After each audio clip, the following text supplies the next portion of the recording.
सत श्री अकाल दोस्तों, मैं हूं सरदार और आप देख रहे हैं आयुष कॉमर्स क्लासेस। आज सरदार आप लोगों के लिए फिर से एक धासु समायोजन वीडियो लेके आए हैं जिसका टॉपिक है कि अनुपार्जित आय किसे कहते हैं। तो आज का जो वीडियो है उन सभी भाई लोगों के लिए, उन सभी दोस्तों के लिए है जिनको इस पॉइंट में डाउट है कि अनुपार्जित आय किसे कहते हैं। खास करके जो 11th वाले होते हैं, 12th वाले या उससे भी ऊपर चले गए हैं, जिसको अभी तक ये समझ में नहीं आया है कि अनुपार्जित आय होता क्या चीज़ है।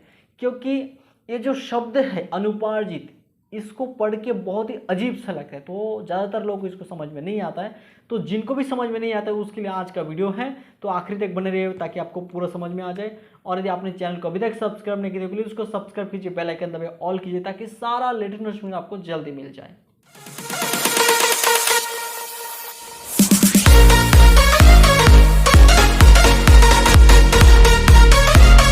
तो चलिए दोस्तों चलते हैं अनुपार्जित आय की तरफ। क्या होता है अनुपार्जित आय, एक एक करके सारा डिटेल में आपको बताता हूँ। देखिए, जो अनुपार्जित आय होता है वास्तव में ये एक प्रकार का ऐसा आय है जो हम लोग को अग्रिम में ही प्राप्त हो जाता है, पहले से ही प्राप्त हो जाता है। ठीक है, जैसे मान लीजिए कि इस साल आप किसी कंपनी में या कहीं भी काम कर रहे हैं और अगले साल जो पैसा मिलना था वो अभी आपको एडवांस में मिल रहा है। ठीक है, एडवांस में मिल रहा है आपको। ठीक है, तो इसी को अनुपार्जित आय कहते हैं। बहुत ही सरल चीज़ है अनुपार्जित आय। मतलब देखिए, ऐसा आय जिसकी सेवाएं अभी तक नहीं दिया गया है लेकिन उसका आय प्राप्त हो चुका है, अपने को पहले से प्राप्त हो जाए, एडवांस में अपने को आय प्राप्त हो गया है। ठीक है, ऐसा आय जो कि पहले से अग्रिम प्राप्त हो गए लेकिन उसकी सेवाएं अभी तक नहीं दिए गए, आप अभी तक काम नहीं किए लेकिन उस काम का पैसा आपको प्राप्त हो गया है।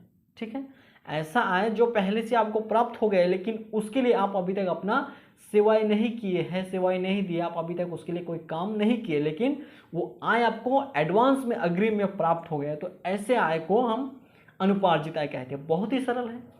अब ये जो अनुपार्जित आय है ये जो है कि जो करंट अभी चल रहा है, वास्तव में जो अभी वर्तमान चल रहा है, इससे संबंधित नहीं होता है। ठीक है, ये अगले से संबंधित होने की आगे आने वाले समय से संबंधित होता है। ठीक है, मान लीजिए अभी आप काम कर रहे हैं किसी कंपनी में और ऐसे कंटिन्यू करते जाओगे, अगले साल अगले महीना ऐसा करते रहेंगे।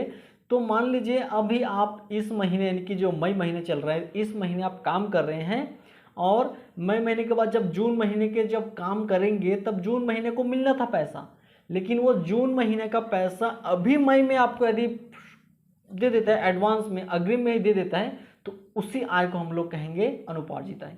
यानी कि ऐसा आय जिसके लिए हम लोग अभी तक अपना सेवाएं उसको नहीं दिए, काम नहीं किए, लेकिन उसका आय पहले से अपने को प्राप्त हो गया है, तो इसी को अनुपार्जित आय कहलाता है।